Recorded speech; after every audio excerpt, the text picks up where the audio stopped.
Mengapa kebijakan perlu bukti? Assalamualaikum warahmatullahi wabarakatuh. Salam sejahtera untuk kita semua.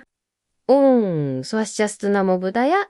Salam kebajikan. Para aparatur sipil negara yang terhormat, setiap kebijakan publik yang dibuat oleh pemerintah, mulai dari undang-undang hingga program kegiatan di unit kerja kita, idealnya memiliki tujuan mulia untuk mengatasi masalah masyarakat atau meningkatkan kesejahteraan bersama. Namun, pertanyaan pentingnya adalah bagaimana kita tahu bahwa kebijakan atau program yang kita rancang dan laksanakan itu benar-benar akan berhasil mencapai tujuannya. Bagaimana kita memastikan bahwa sumber daya publik yang terbatas digunakan secara efektif dan efisien? Jawabannya terletak pada sebuah pendekatan yang semakin menjadi standar emas dalam tata kelola pemerintahan modern, yaitu kebijakan berbasis bukti atau evidence-based policy. Video ini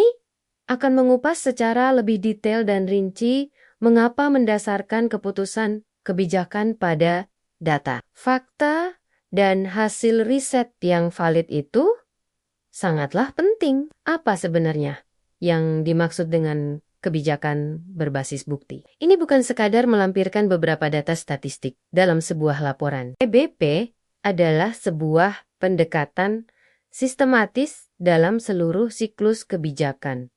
Mulai dari memahami masalah, merancang solusi, hingga mengevaluasi hasilnya yang secara sadar dan kritis menggunakan informasi terbaik yang tersedia dari berbagai sumber bukti. Bukti ini bisa berupa data kuantitatif, bukti kualitatif, hasil evaluasi program sebelumnya, temuan riset ilmiah, hingga praktik terbaik yang sudah teruji. Pendekatan ini berbeda dengan pembuatan kebijakan yang mungkin hanya didasarkan pada asumsi. Sepertinya masalahnya begini, kebiasaan. Dari dulu kita selalu melakukannya seperti ini. Anecdotes. Ada 1-2 cerita begini, jadi pasti masalahnya begitu. Tekanan politik atau kelompok ke-10 inginnya begini. Intuisi pribadi. Perasaan saya mengatakan solusi ini yang terbaik. Tentu saja nilai-nilai, pertimbangan politik, dan pengalaman praktis tetap memiliki tempat dalam proses kebijakan. Namun, EBP menekankan bahwa bukti harus menjadi landasan rasional utama dalam menimbang berbagai pilihan dan mengambil keputusan. Mengapa pendekatan berbasis bukti ini begitu krusial? Mari kita lihat manfaat utamanya secara lebih mendalam. Pertama, meningkatkan efektivitas kebijakan. Kebijakan yang efektif adalah kebijakan yang benar-benar mampu memecahkan masalah yang dituju atau mencapai tujuan yang diinginkan. Bukti memainkan peran kunci di sini. Diagnosis masalah yang akurat. Data dan riset membantu kita memahami masalah secara lebih mendalam. Siapa sebenarnya yang paling terdampak? Di mana lokasi masalah terparah? Apa akar penyebab sesungguhnya, bukan hanya gejalanya? Tanpa diagnosis akurat berbasis bukti, kita bisa salah merancang obatnya. Contohnya, program pengentasan kemiskinan akan jauh lebih efektif jika didasarkan pada data profil kemiskinan yang detail, daripada sekadar program bantuan umum yang pukul rata. Memilih intervensi yang terbukti bekerja. Bukti dari evaluasi program serupa di masa lalu atau hasil riset dapat memberi petunjuk mengenai jenis intervensi atau program apa yang paling mungkin berhasil untuk mengatasi masalah spesifik. Ini menghindarkan kita dari sekadar mencoba-coba atau mengulang program yang sudah terbukti tidak efektif. Desain program yang lebih baik. Bukti mengenai preferensi atau perilaku kelompok sasaran. bisa membantu kita mendesain layanan atau program yang lebih sesuai dengan kebutuhan dan lebih mudah diterima oleh mereka. Kedua, meningkatkan efisiensi penggunaan sumber daya. Anggaran negara dan daerah adalah amanah dari rakyat yang jumlahnya terbatas. EBP membantu memastikan uang rakyat ini digunakan secara optimal. Alokasi anggaran yang lebih cerdas, dengan bukti mengenai efektivitas berbagai alternatif program. Kita bisa mengarahkan anggaran ke program yang memberikan hasil per rupiah terbaik. Mengapa menghabiskan banyak dana untuk program yang dampaknya minim jika ada alternatif lain yang lebih efisien? Menghindari pemborosan. EBP membantu kita menghentikan atau tidak memulai program-program yang berdasarkan bukti ternyata tidak efektif, tidak relevan lagi, atau bahkan memiliki dampak negatif tak terduga. Ini mencegah pemborosan sumber daya yang berharga, optimalisasi proses internal, data mengenai alur kerja, waktu layanan, atau biaya operasional bisa menjadi bukti untuk melakukan perbaikan proses internal yang mengarah pada efisiensi yang lebih besar. Ketiga, meningkatkan akuntabilitas dan transparansi. Pemerintahan yang baik harus bisa mempertanggungjawabkan keputusannya kepada publik. Justifikasi keputusan yang objektif ketika keputusan kebijakan didukung oleh bukti dan analisis yang jelas, maka justifikasinya menjadi lebih kuat, rasional, dan objektif. Ini memudahkan kita menjelaskan kepada